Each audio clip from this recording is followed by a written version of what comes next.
नमस्कार। ज्ञानवर्धक इस चैनल में आपका बहुत बहुत स्वागत है। आप देख रहे हैं महाभारत के संवेदनशील प्रसंगों को एपिसोड के रूप में। आपका सपोर्ट और स्नेह निरंतर मिल रहा है, जिस कारण अगला वीडियो बनाने की प्रेरणा मिलती रहती है। इसके लिए आपका बहुत बहुत धन्यवाद। पिछली वीडियो में आपने देखा था कि द्रौपदी के मन में अर्जुन के प्रति चल रहे विचार। द्रौपदी के पास जाने का नियम तोड़ने पर द्रौपदी ने अर्जुन को बहुत अच्छे से समझाने का प्रयास किया था। तब अर्जुन क्रोधित होकर घर छोड़कर चले गए थे। घूमते घूमते अर्जुन देश विदेश घूमने गए। वहां उन्होंने नाग कन्याओं से विवाह किया। उनसे 2 पुत्र उत्पन्न हुए और दोनों को वही छोड़कर द्वारका जाकर कृष्ण की बहन पर अनुरक्त होकर उनसे विवाह कर लिया। इस तरह अर्जुन अपने लिए अलग पत्नी लेकर 3 साल बाद वापस लौटे थे। सुभद्रा को लेकर जब अर्जुन आए थे, तब वे द्रौपदी से आंख मिलाने का साहस भी खो बैठे थे। द्रौपदी के मन में हर एक प्रसंग को लेकर विचार चल रहे थे। द्रौपदी सोचती है कि ये सब मन की बातें किसे कहूँ। बेटे से कह नहीं सकती, बेटियां हुई नहीं। 5 पुत्रों के बाद संतानोत्पत्ति का क्रम बंद हो गया था। बेटियां कहाँ से होती। द्रौपदी सोचती है कि किससे कहूँ कि मैंने इन पांडवों के घराने की एकता बनाए रखने के लिए कितने कष्ट उठाए हैं। सुभद्रा तो बहुत चतुर थी। वह द्रौपदी की तरह बिना माँ की बच्ची नहीं थी।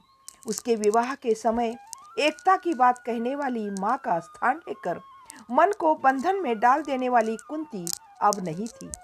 सुभद्रा ने पहले ही स्पष्ट किया था, कहा था कि कुरुवीर, मैं यह मानती हूँ कि तुम्हारा हाथ थामना मेरे लिए सौभाग्य का विषय है। केवल तुम्हारा ही हाथ थाम रही हूँ।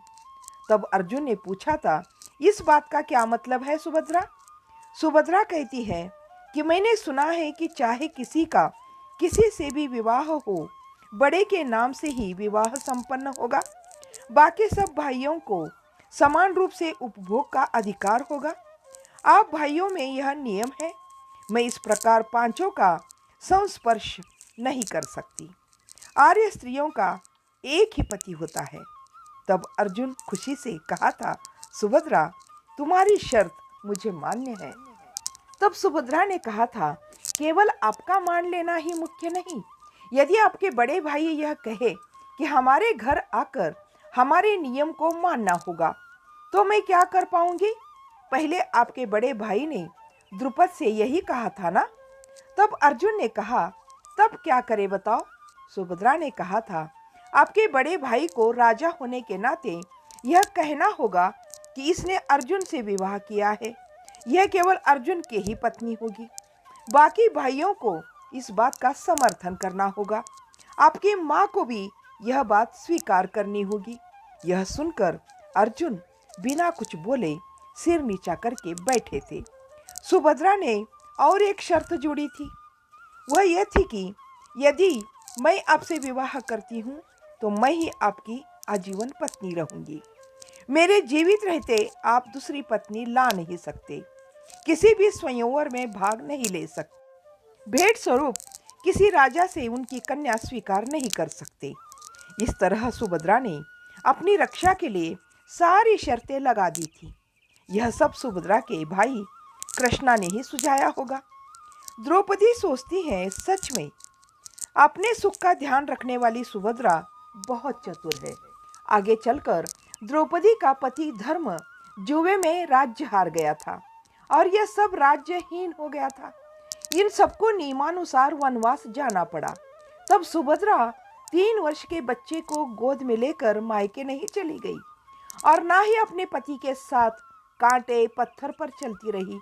ना ही जंगली पशुओं, चींटी, मच्छरों ने इनको काटा, ना ही कभी उपवास रहना पड़ा। यह सब कष्ट द्रौपदी को झेलना पड़ा, क्योंकि सुभद्रा बहुत चतुर थी। जब ये सब 13 वर्ष बिताकर लौटने के बाद उसने अपने 16 वर्ष के पुत्र से विराट की पुत्री का विवाह करा लिया, जबकि द्रौपदी का पुत्र 24 वर्ष का था, वह भी कुंवारा। यह भी सच है कि स्वयं अर्जुन ने विराट से उत्तरा को अपने बेटे अभिमन्यु के लिए सुभद्रा के आने से पहले ही मांगा था। इस तरह सुभद्रा जीत गई थी। कुंती ने भी अब द्रौपदी का साथ छोड़ दिया था।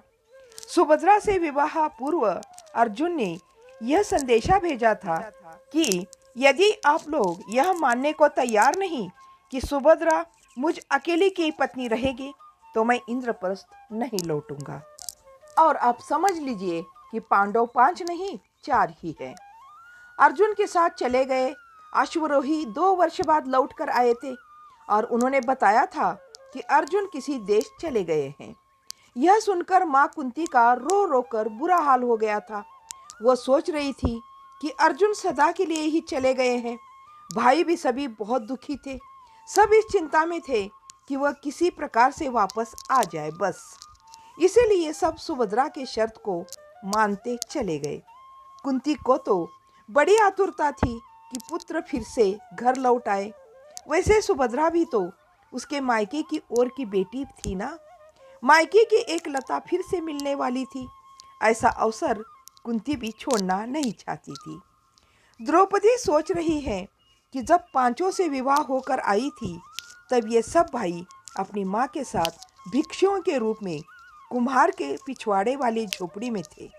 तब उनका हाथ थामकर उनकी एकता की रक्षा का व्रत करने वाली मैं ही थी। मेरी वजह से ही, मेरे पिता के सैन्य बल के कारण ही धृतराष्ट्र ने इन्हें बुलाकर राज्य दिया था। अब बड़ी बहू के मन को इंद्रप्रस्थ की राजमाता के शिखर पर पहुंच जाने वाली कुंती कभी समझ नहीं पाती। द्रौपदी सोच रही है कि पांचों के साथ विवाह कर लेने से ही सबकी आंखों में मेरा मान घट गया। जुए की सभा के बीच दुर्योधन ने अपमानित करते हुए कहा था, आरी मेरी जांघ पर बैठ। भीष्म ने तब डांटा था, दुर्योधन अपनी भाभी से ऐसी बातें करने वाला तू आर्य नहीं। दुशासन ने भी उस समय बहुत अभद्र शब्दों का इस्तेमाल किया था। कौरवों ने इस तरह द्रौपदी को सैनिक शिविर में जाने वाली वेश्या समझा था, पर सुभद्रा के बारे में किसी ने ऐसी बात नहीं कही थी, ऐसा द्रौपदी को लग रहा था। अब इस कहानी को करते यहीं पर समाप्त। इसके कहानी का अगला भाग अगले वीडियो में जरूर देखिएगा। तब तक के लिए जय हिंद, जय भारत।